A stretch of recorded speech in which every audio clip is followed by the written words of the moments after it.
Entonces, ¿qué cosa es la dimensión? Vamos a ver. La dimensión de un espacio vectorial, ¿no? Un espacio vectorial, ¿no? Es un espacio vectorial de dimensión finita si existe un conjunto finito de vectores que genera el espacio. Es decir, ¿qué queremos decir con esto? ¿No? Tú tomas tu espacio vectorial, digamos que R3. ¿Por qué R3 es de dimensión finita? Porque es el espacio generado por los vectores canónicos, ¿no? 1, E2 y E3. Entonces lo que estoy diciendo es que para generar cualquier punto o cualquier vector de R3 necesito solamente esos tres vectores canónicos, ¿no? Como solo necesito tres para generar todo el espacio, lo que digo es que el espacio es de dimensión finita. Eso es lo que estamos diciendo, ¿no? R2 o Rn. Rn, por ejemplo, es generado por los vectores canónicos, ¿no? E1 hasta En. Estos vectores generan todo Rn. Entonces tiene dimensión finita. Si solo necesito n vectores para generar todo el espacio es de dimensión finita. Ahora, diremos que un espacio vectorial es de dimensión infinita si no es de dimensión infinita. Es decir, tú tomas un espacio y tomas el espacio generado por cierta cantidad de vectores, ¿no? V1 hasta V, yo qué sé, Vn. Con un n suficientemente grande, ¿no? Suficientemente grande. Muchísimo mayor que yo que sé que 100. Pero no importa el valor de n, siempre encuentras que esto es un subconjunto propio. Entonces, si tú encuentras que este espacio generado por la cantidad de vectores que tú desees, ¿no? Siempre es un subconjunto propio del espacio vectorial, entonces significa que ese espacio vectorial es de dimensión infinita, ¿no? Porque te hacen falta muchos vectores para poder encontrar todos los vectores del espacio vectorial. V, ¿ok? Eso sucede con el espacio de polinomios, ¿no? El espacio de polinomios es de dimensión infinita, ¿ok? Ejemplos de espacio de dimensión infinita, el espacio de polinomios, de cualquier grado, ¿ok?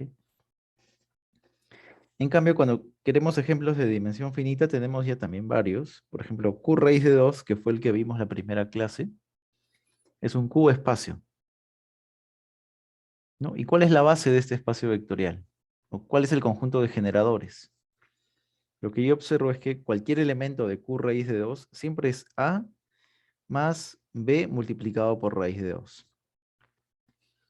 Entonces lo que observo es que el conjunto que genera todo Q raíz de 2 es en realidad el 1 y raíz de 2. Esos dos elementos generan todo Q de raíz de 2, ¿no?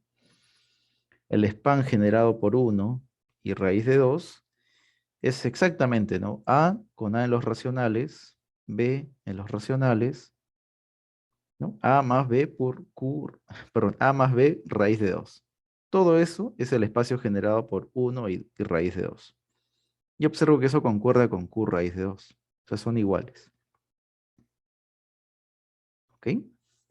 Entonces el espacio Q raíz de 2 es de dimensión finita y es generado por 1 y raíz de 2.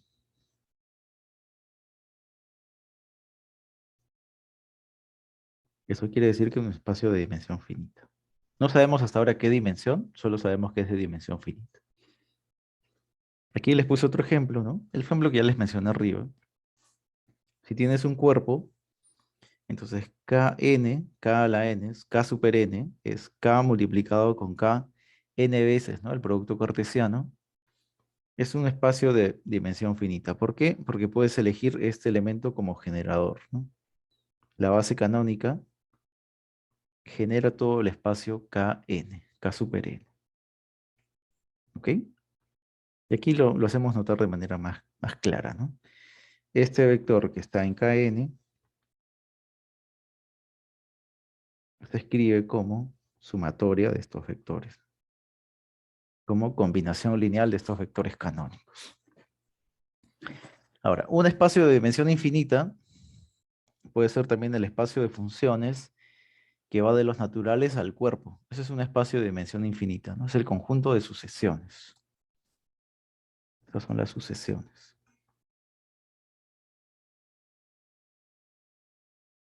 que de seguro han visto en el curso de cálculo diferencial, sucesiones.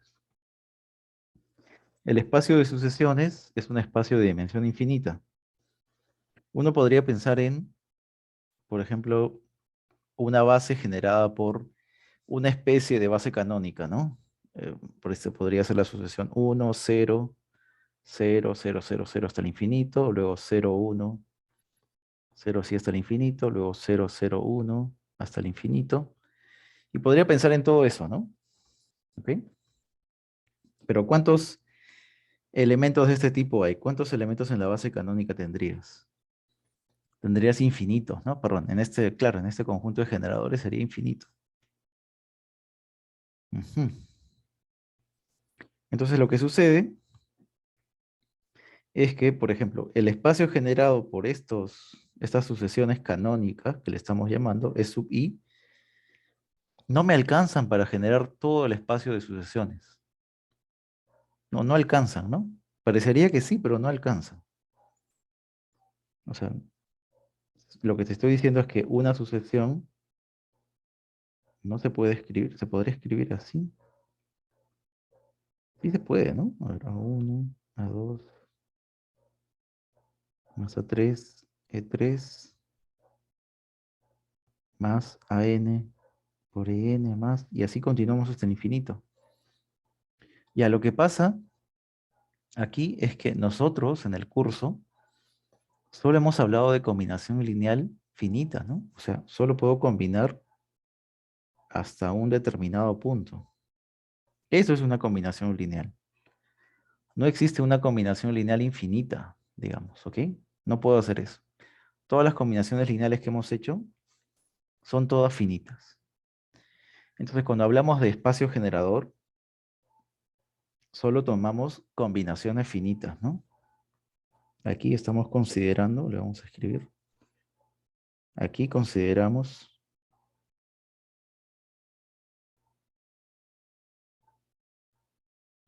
combinaciones lineales finitas.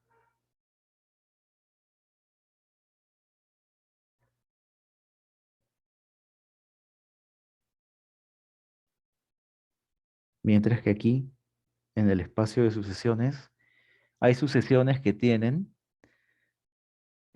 infinitos términos diferentes de cero, ¿no? Por ejemplo,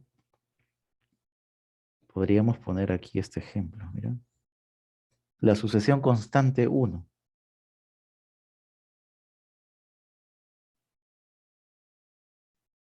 Tal que A sub i vale 1 para todo i en los naturales. Esta es una sucesión constante.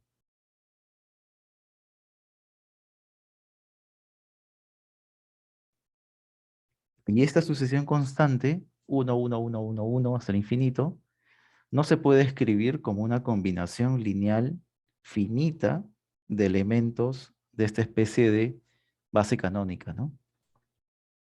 A sub i no se puede escribir como una suma finita desde J1, perdón, este A sub i, no se puede escribir así, ¿no? De alfa sub j por e sub j. No se puede.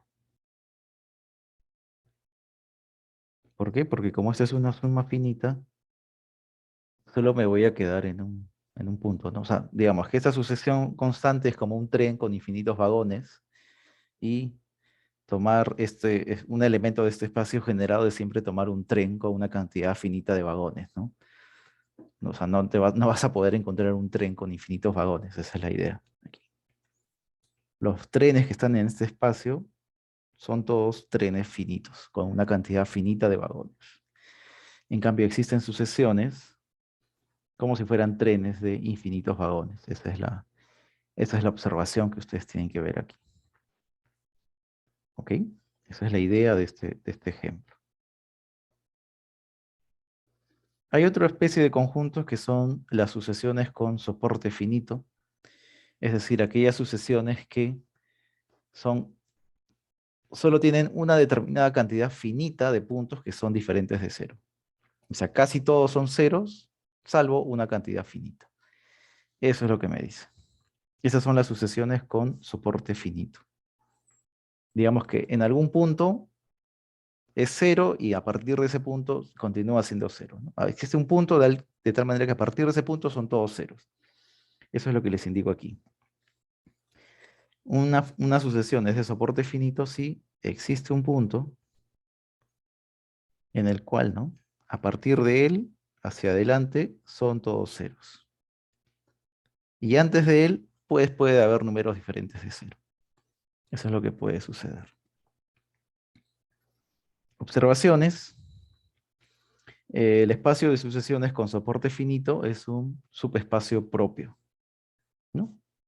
Porque nuevamente las sucesiones constantes no forman parte de las sucesiones con soporte compacto, ¿no? O sea que las sucesiones con soporte compacto son chiquitas, ¿no? Es un conjunto muy pequeño. Las sucesiones en general son un conjunto más grande.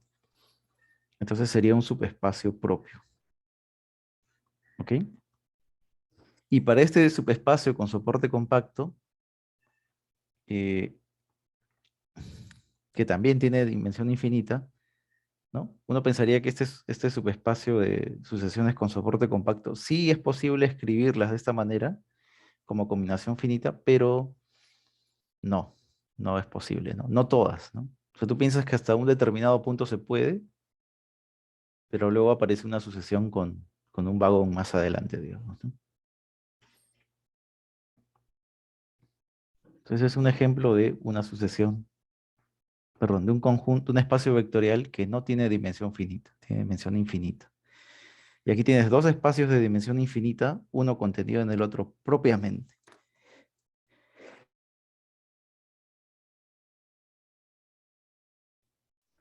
Disculpe. ¿Ok? O sea, son dos espacios de dimensión infinita, uno contenido propiamente en el otro, ¿no? Uno tiene más elementos que el otro. Ya está. Esa es la observación que quería que tengan presente. Y aquí hay un resultado que es bueno entenderlo, ¿no? O sea que si tú tienes un espacio de dimensión finita, cualquier subespacio que esté dentro debe tener dimensión finita. ¿Ok? O sea, Rn, cualquier subespacio de Rn tiene que tener dimensión finita porque Rn es de dimensión finita. ¿Ok? Eso. O sea que el espacio está muy... Digamos que tener dimensión finita quiere decir que no tienes mucha libertad, ¿no? No tienes libertad. Tienes ciertos grados de libertad. Y si formas parte de un espacio de dimensión finita, como un subespacio, tienes muchos menos grados de libertad. ¿Ok? Ya está. Eso es lo que quería decirles. Y ahora el siguiente concepto que vamos a ver es el de base. ¿Qué cosa es una base para un espacio vectorial? Una base para un espacio vectorial es un conjunto linealmente independiente, ¿no? Es linealmente independiente que además genera todo el espacio. O sea, ¿qué cosa es una base? Es un conjunto LI que además genera todo el espacio. Eso es lo que me dice este teorema. Perdón, esta definición. Un conjunto es una base si es linealmente independiente y además este conjunto genera todo el espacio. Aquí hay un criterio para, para tener una base, ¿no? Un conjunto, V1 hasta Vm de vectores, es una base si solamente si todo vector se puede escribir de manera única como combinación lineal. Eso es básicamente las dos cosas que aparecen aquí. Si yo quiero un conjunto que sea una base, entonces debe ser linealmente independiente para la unicidad. Y además que todo vector se escriba como combinación lineal, significa esto, ¿no? ¿No? Todo vector se escribe como combinación lineal de ellos, quiere decir que es generado por estos vectores. Y luego, que los coeficientes que aparecen aquí sean únicos, quiere decir que este conjunto es linealmente independiente. ¿Ok? Aquí tenemos una demostración de este teorema. Bastante directa. Si este conjunto es una base, por la definición sabemos que es linealmente independiente y genera todo el espacio. Ya está. Si es una base, genera todo el espacio. Ya está. Si tú tomas un vector que está aquí, está en el espacio generado por estos elementos, así que se debe poder escribir de esta manera. Ya está, esa es la primera parte del teorema, ¿no? Se escriben de esa manera. Ya. Ahora debo demostrar que esos escalares son únicos. Entonces supongamos que existan otros escalares. O sea, que esta no sea la única forma de escribir ese vector. Supongamos que existan B1, B2 hasta Bn, de tal manera que este mismo vector se escribe ahora de esta forma. No, porque en principio no sé si esa escritura es única. Voy a suponer que existe otra forma de escribirlo. Entonces, si existe otra forma de escribirlo, lo que voy a hacer es restar ambas expresiones. Si yo resto las expresiones, v menos v sería 0. Aquí me quedaría a sub 1 menos b sub 1, a sub 2 menos b sub 2, a sub n menos b sub m. Ya está. Entonces, ¿qué he conseguido aquí? Lo que he conseguido es una combinación nula de esos vectores, ¿no? Una combinación nula de estos vectores. Y aquí utilizo el hecho de que el conjunto es linealmente independiente. Si el conjunto es linealmente independiente, la única forma de escribir al cero es que los coeficientes sean cero, ¿no? Como son cero, entonces cada coeficiente debe ser cero. Si cada coeficiente vale cero, quiere decir que A1 es igual a B1, y así hasta llegar hasta A sub n igual a B. ¿Eso qué quiere decir? Que esta forma de escribir al vector como combinación lineal de estos elementos es única, ¿no? Porque cuando supuse que existía otra escritura, concluí que es la misma, ¿no? Es la inicial. Así que todo vector se escribe de forma única de esta manera. ¿Ok? Ya está. Eso me dice el teorema. Esa es la ida, ¿no? Porque dice sí, solamente sí. Ahora vamos a probar el regreso. Si me dicen que todo vector se escribe de forma única como esta es la hipótesis ahora. Esta es la hipótesis. Esta es la hipótesis. Todo vector se escribe de manera única como sigue. Eso quiere decir que V, este V que está aquí, está en el espacio generado por esos vectores. Entonces lo que he probado es que cualquier elemento del espacio vectorial está incluido dentro del espacio generado por ellos. Eso es lo que acabo de probar. Eso es lo que me dice. Por otro lado, como les mencioné hace poco, si tú tienes un conjunto dentro de otro, eso quedó como ejercicio, es el span de A está incluido dentro del span de B. Eso. Y eso es lo que está aquí, ¿no? Estos elementos están incluidos todos en V. Entonces, tomas el span de estos conjuntos, debe estar incluido dentro del span de V, pero el span de V es V mismo. Así que tienes esta igualdad, esta inclusión y esta otra inclusión, quiere decir que estos espacios son iguales. Entonces ya probé que los vectores V1 hasta Vn generan todo el espacio.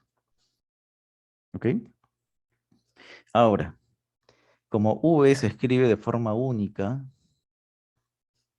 ¿no? De esta forma, cualquier vector se escribe de manera única, en particular, puedo tomar al cero, ¿no? En lugar de cualquier V, tomo al cero. Entonces, el cero se debe poder escribir de forma única, como está aquí. Ajá, cierto, se escribe de manera única. Existen únicos escalares de tal manera que el cero se escribe así. Pero nosotros conocemos otra forma de escribir al cero, una forma más sencilla. La forma más sencilla de escribir al cero es poner 0 igual a 0 más 0 más 0. Entonces tú dices, bueno, si la manera de escribir al vector nulo es única, quiere decir que estos coeficientes deben ser iguales a estos. Eso es porque son únicos los escalares con esa propiedad. Entonces acabo de demostrar que la única forma de escribir al cero es que los coeficientes sean ceros. Y eso significa que los vectores son linealmente independientes. ¿Ok? Esto en realidad parece muy trivial, ¿no? Existen escalares que cumplen esa condición. Pero también sé que se escribe como 0 más 0 más 0. Entonces, esos escalares que existen deben ser todos iguales a cero. Y eso prueba que el conjunto es linealmente independiente. ¿Ok? Ahora, el siguiente teorema me dice, ¿cómo puedo conseguir una base? Me dice lo siguiente. Primero tú consigues un conjunto de generadores cualquiera. Puede ser que este conjunto de generadores sea LED, ¿no? El linealmente dependiente. Pero tú puedes ir quitando un vector tras otro hasta que te quede un conjunto linealmente independiente. Eso es lo que me dice este teorema. ¿No? Dice, todo conjunto finito que genere un espacio vectorial se puede reducir a una base del espacio vectorial. Y aquí me da la demostración, ¿no? Me dice, partimos con un conjunto generador, ¿no? Un conjunto que genera V, ¿no? Ya está. Si el conjunto fuera linealmente independiente, eso ya es una base. Si fuera linealmente independiente, en el mejor de los casos ya tendría. Si no es con un conjunto linealmente independiente, entonces es un conjunto linealmente dependiente. Por el teorema que acabamos de ver hace poco, de la clase 2, existe un elemento tal que, ¿no? B sub j se escribe como combinación lineal de los anteriores a él, y S, el espacio generado por todos esos vectores, es igual al espacio generado por el mismo conjunto, pero sin considerar B sub j0. Entonces le quitas un primer vector. Ya está, ya le quitaste uno. Y continúas con el mismo espacio generado. ¿Ok? Y ahora te haces la pregunta. Este conjunto que tenemos ahora, sin considerar a VJ0, ¿es LI? Si fuera LI, ya tienes una base. Si no fuera LI, entonces le vuelves a aplicar el procedimiento, ¿no? Bueno, si no es LI, es LD, así que dentro de este conjunto tiene que haber un elemento que se escribe como combinación lineal de los anteriores. No sé quién, lo voy a llamar VJ1, no sé dónde está, pero le puedo sacar a este conjunto, le puedo sacar este vector. Entonces se lo saco, ¿no? Lo sacamos. Ya saqué dos vectores del conjunto total, ¿no? Le saco ese elemento, el espacio vectorial se mantiene, continúa siendo el mismo, eso es V, pero ya le quité dos vectores. Entonces así tú puedes repetir este procedimiento una cantidad finita de pasos. ¿Por qué una cantidad finita de pasos? Porque tienes una cantidad finita de elementos dentro del conjunto, ¿no? O sea, ¿cuántos vectores a lo más le puedes quitar? Si tienes B sub m, le puedes quitar a lo más m menos 1 vectores. Y te quedaría solamente con uno. Y ese sería el caso, el peor de los casos, ¿no? Pero puedes comenzar a quitar vectores. Ese es el procedimiento. Entonces, luego de una cantidad finita de pasos, encontraremos vectores, ¿no? Que son los resultantes, ¿no? Que generan todo el espacio y que además ese conjunto es linealmente independiente. No sabemos qué cantidad es, pero existe una cantidad. ¿Podría ser solamente un vector? Sí, podría ser, o podrían ser dos, o podrían ser tres, ¿no? Pero existe una cantidad finita que es linealmente independiente y genera todo el espacio. ¿Ok? Y esa sería la base.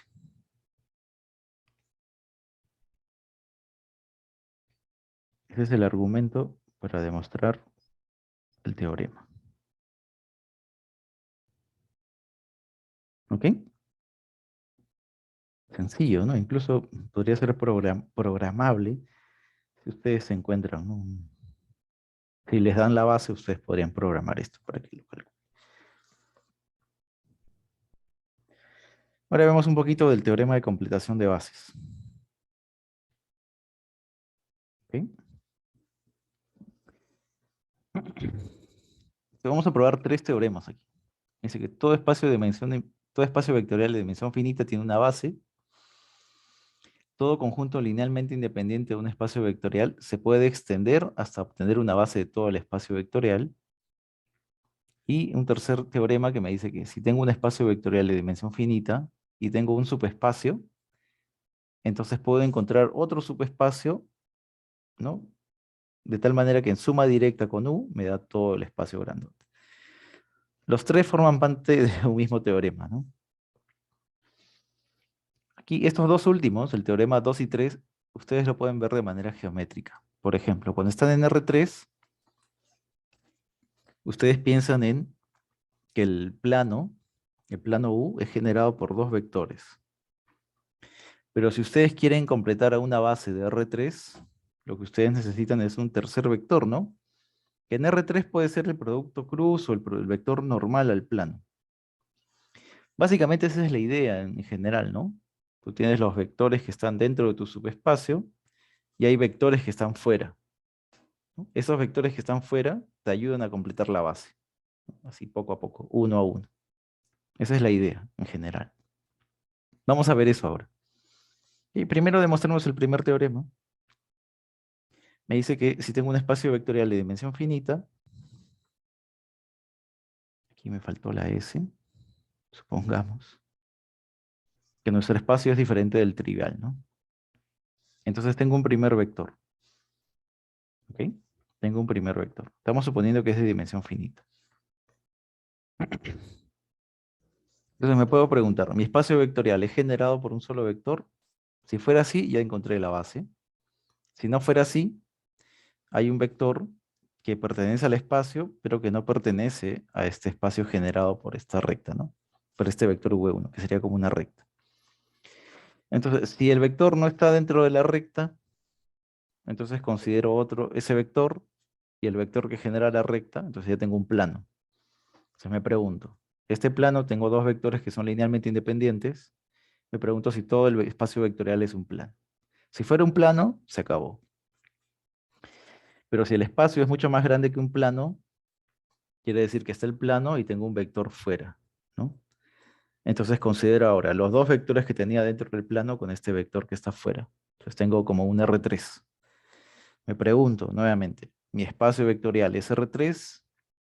Si fuera así, si es como R3, se acabó.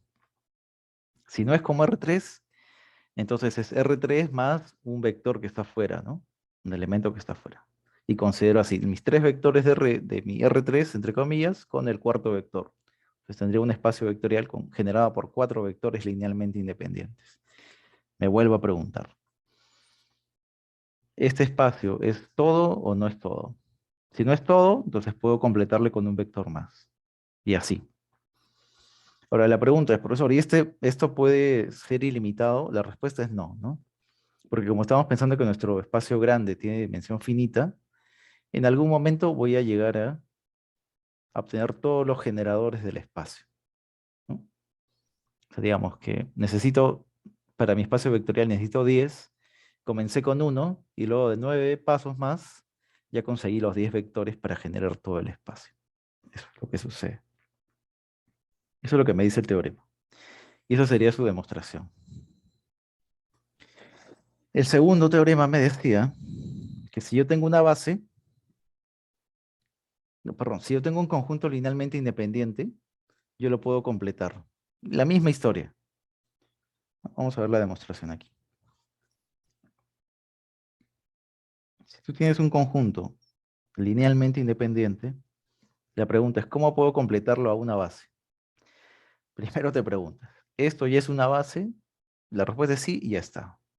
Si la respuesta es no, quiere decir que existe un vector en el espacio que no se encuentra dentro de ese espacio generado. Entonces, ¿qué haces?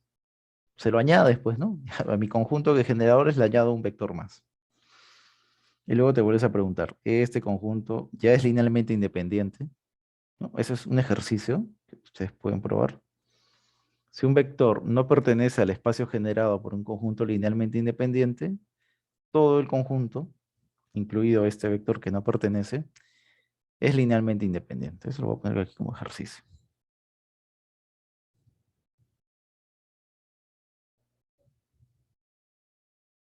¿Ok? Ya, ese conjunto va a ser linealmente independiente. Ahora mi pregunta es, ¿todo el espacio ya es generado por estos vectores? Si la respuesta es sí, ya completé la base, pues, ¿no? Ya le añadí un vector a mi conjunto linealmente independiente y ya tengo una base. Pero si no lo fuera, existe un vector que está fuera del espacio generado por estos, unido con este nuevo vector, obtengo un nuevo conjunto linealmente independiente y me pregunto si es una base o no, si genera todo el espacio o no genera todo el espacio. Entonces, luego de una cantidad finita de veces que yo me pregunto lo mismo, añadir un vector y otro y otro y otro, el procedimiento tiene que acabar. ¿Por qué? Porque el espacio vectorial es de dimensión finita. O sea, voy a necesitar cierta cantidad de vectores para poder generarlo. Entonces, lo que estoy haciendo aquí es añadir cierta cantidad de vectores, ¿no? ¿Ok? En algún momento tiene que parar mi algoritmo. ¿Ok? Ya está. Y así, de esa manera consigo una base, preguntándome si es o no es. Y sé que ese procedimiento tiene que parar en algún momento. El tercer teorema me decía que si tengo un subespacio, puedo encontrar otro subespacio de tal manera que la suma directa me da todo el espacio más grande. Vamos a demostrar eso también. Entonces comencemos con un subespacio. U. Este subespacio tiene una base, ¿no? Porque todo espacio vectorial tiene una base. Así que este subespacio, como es espacio vectorial, tiene una base. Es decir, tiene un conjunto que genera todo U y además es linealmente independiente. Si el conjunto es linealmente independiente en U, también es linealmente independiente en V. ¿Ok? ¿De acuerdo? Si es linealmente independiente en el plano, también es linealmente independiente en el espacio, en R3, ¿no? Una cosa así. Ya. Ahora la pregunta es cómo construyo el otro subespacio, de tal manera que me dé suma directa, ¿no? Como se habrán podido dar cuenta, la única forma de hacerlo es con el procedimiento anterior. Entonces, como este conjunto es LI en el espacio V, entonces lo podemos completar a una base de todo el espacio. Entonces, existen vectores que no pertenecen a U. Estos vectores no pertenecen a U. De tal manera que este conjunto, ¿no? U sub 1 hasta U sub m, unión W1 hasta Wn, es una base de todo el espacio. Ese es básicamente el teorema 2. Ese es el teorema 2. ¿Ok? Lo completas a una base del espacio más grande. Entonces, ¿quién va a ser mi subespacio para que esté en suma directa? Va a ser el espacio vectorial, el subespacio generado por esos W. Estos W que están aquí, ahora tomas el espacio generado por esos W. Eso es un subespacio. Y ahora lo que tendría que probar es que U más W se encuentran en suma directa. Bueno, de que suman, U más W suman todo el espacio, eso no hay duda. ¿Ok? O sea, U más W me dan todo el espacio, eso no hay duda, eso es un check. Lo que tendría que verificar es que la intersección es el vacío, perdón, no el vacío, el vector nulo, ¿no? Y eso se va a cumplir porque forman una base. Eso se va a cumplir por eso. ¿Ok? Esto queda como ejercicio.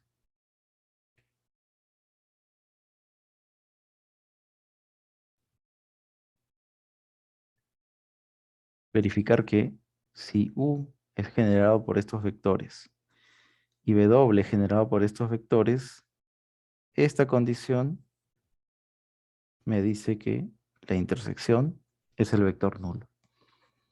¿Ok? Es sencillo, planteen las ecuaciones, no es nada difícil de verificar. ¿Ok? Ahora vamos a establecer, ¿no? Hemos hablado de cuándo un espacio tiene dimensión finita o infinita. Ahora vamos a establecer qué cosa es la dimensión de un espacio. ¿Ok? ¿Qué cosa es la dimensión? Entonces, definición. Dos bases cualquiera de un espacio vectorial de dimensión finita tienen la misma cantidad de vectores. Tú tienes una base y otra base del mismo espacio, la cantidad de elementos que tienen es la misma. Eso. Eso me dice el primer teorema. ¿Ok? Entonces, si uno prueba que cualquier base que tú elijas del mismo espacio va a tener la misma cantidad de vectores, y estás observando que hay un numerito, ¿no? Asociado a una base, que es la cantidad de elementos de esa base. Entonces vamos a definir la dimensión de un espacio vectorial de dimensión finita como la cantidad de elementos de cualquier base que tú elijas, ¿no? Tienes el espacio vectorial de dimensión finita, V, encuentras una base, entonces la dimensión del espacio será la cantidad de elementos de esta base, ¿ok? Y esa dimensión se denota con este símbolo, ¿no? Dim, de dimensión de V. Si el espacio tiene dimensión infinita, pues le pondremos simplemente que la dimensión es infinita, nada más. A veces se utilizan este término, ¿no? Infinito. ¿Ok? Entonces, por ejemplo, Kn o Rn tiene dimensión n, ¿por qué? Porque hemos encontrado una base, ¿no? E1, E2 hasta En, de n elementos. Entonces su dimensión es n. ¿Ok? R3 tiene dimensión 3, R2 tiene dimensión 2, R1 tiene dimensión 1. Aquí hay una observación, es que si tú tomas un subespacio, entonces la dimensión tiene que disminuir, ¿no? Por ejemplo, en R3 tú tomas un plano, la dimensión del plano, ¿no? La dimensión que pasa por el origen, solo necesitas dos vectores para generarlo, mientras que la dimensión del espacio, que es R3, necesita tres vectores. Entonces aquí observas un ejemplo, ¿no? Que si tienes un subespacio, la dimensión puede ser menor o igual, ¿no? Si el subespacio es el mismo espacio, pues serán iguales. ¿Ok? Es como un ejemplo. Cuando lleven su curso de cálculo, no, perdón, análisis funcional, ya verán ejemplos de espacios de dimensión infinita, donde tiene subespacios propios que también tienen dimensión infinita. Eso lo vas a ver más adelante. ¿Ok? Aquí está el teorema. Aquí hay más teoremas incluso, ¿no? Que me dice, si tienes un espacio vectorial de dimensión finita, esto ya lo hemos hecho, ¿no? A ver, todo subespacio tiene dimensión menor que el espacio más grande, ¿ya? Si tienes un espacio de dimensión finita, todo conjunto de vectores linealmente independientes en V con la cantidad de elementos igual a la dimensión, eso es una base, claro. Si tú encuentras por ahí, ¿no?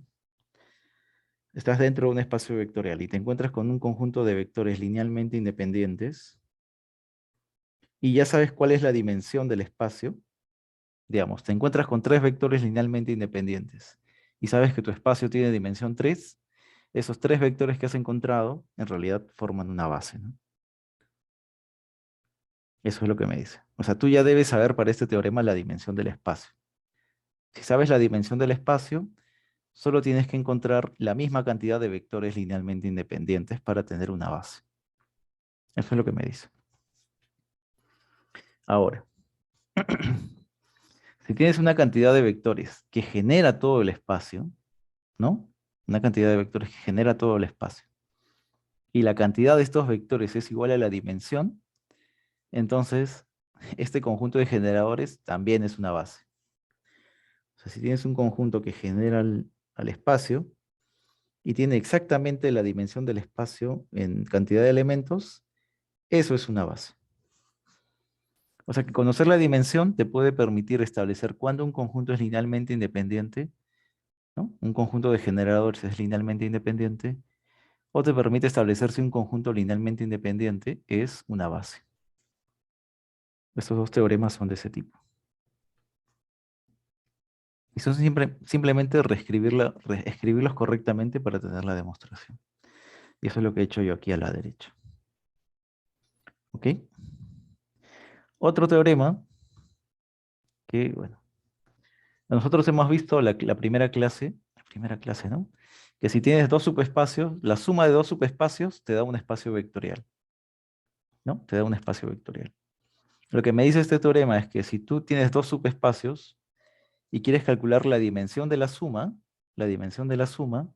lo que tienes que hacer es sumar las dimensiones, pero tienes que restarle la dimensión de la intersección. Eso es lo que tienes que hacer. Por ejemplo, ¿qué pasaría si la intersección fuera la trivial? Si la intersección fuera la trivial, entonces la dimensión de la suma, ¿no? Eso sería suma directa, sería la suma de dimensiones.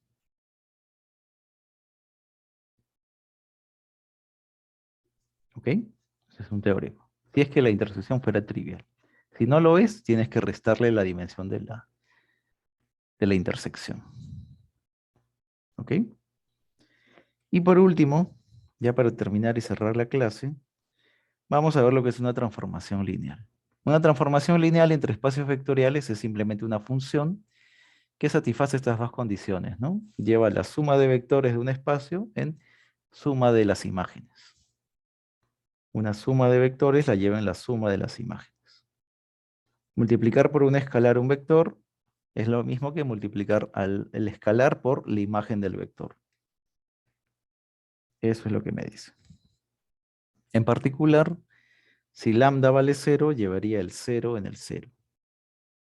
¿Ok? Ustedes lo han visto el ciclo pasado estudiando matrices, ¿no? Lo que vamos a ver este ciclo es que toda matriz, toda transformación lineal tiene una matriz asociada. ¿Ok? Eso es lo que vamos a ver este ciclo.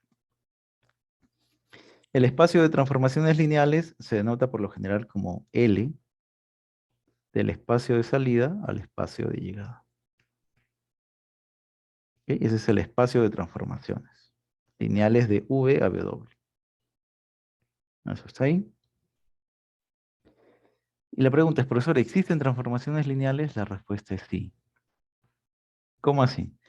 Lo único que necesitas es una base del conjunto de salida y la misma cantidad de elementos en el espacio de llegada. Entonces lo único que haces es asociarle a cada elemento de la base un elemento en el conjunto de llegada. Y nada más. De esa manera tienes una transformación lineal, ¿no? O sea, ¿por qué basta definirla en estos vectores de la base? ¿No? Solo lo necesito en la base. El procedimiento para generar la transformación lineal se le dice una extensión lineal. ¿Por qué? Porque como solo lo conocemos en la base, ¿no? Solo lo conocemos en la base, sabemos que todo vector del espacio vectorial se escribe como combinación de elementos de la base. Entonces, T de V debería ser igual a T de toda esta suma. Pero como T es lineal, entonces respeta la suma, ¿no? T de una suma sería la suma de los T's. Y respeta los escalares, ¿no? Los escalares pueden salir. Entonces, T de V en realidad solo necesita, como puedes ver aquí, solo necesita de los valores de la transformación en los elementos de la base. Nada más. Es por eso que para definir una transformación lineal, solo necesitamos sus valores en la base. Cualquier base. Cualquier base que tú elijas, la defines ahí y luego la extiendes por linealidad, que es básicamente esto. Esta definición es la extensión por linealidad.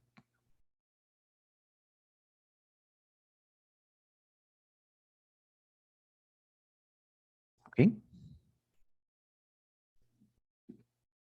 Y lo que se cumple con las transformaciones lineales es lo mismo que se cumplía para las matrices. ¿Eh? Suma de transformaciones lineales es suma, ¿no? Como función. Esto no hay nada nuevo, ¿no? Esto es como función. Esto es como función. No hay nada nuevo. Ahora, lo nuevo es en realidad ese teorema, que me dice que con la suma y producto por un escalar que conocemos de las funciones, el espacio de transformaciones se convierte en un espacio vectorial. ¿Ok? Esto se convierte en un espacio vectorial, con las operaciones que ustedes conocen de suma de funciones y multiplicar un número por una función. Con eso se convierte en un espacio vectorial. Eso es importante.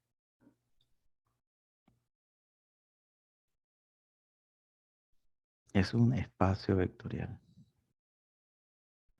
Entonces aquí nos gustaría saber cuál es la dimensión, cuál sería la base, ¿no? Y ese tipo de cosas. Eso lo vamos a ver a lo largo del ciclo, ¿no? A lo largo del curso. También existe una composición de funciones que ustedes conocen, ¿no? La composición nosotros les vamos a llamar el producto de transformaciones lineales.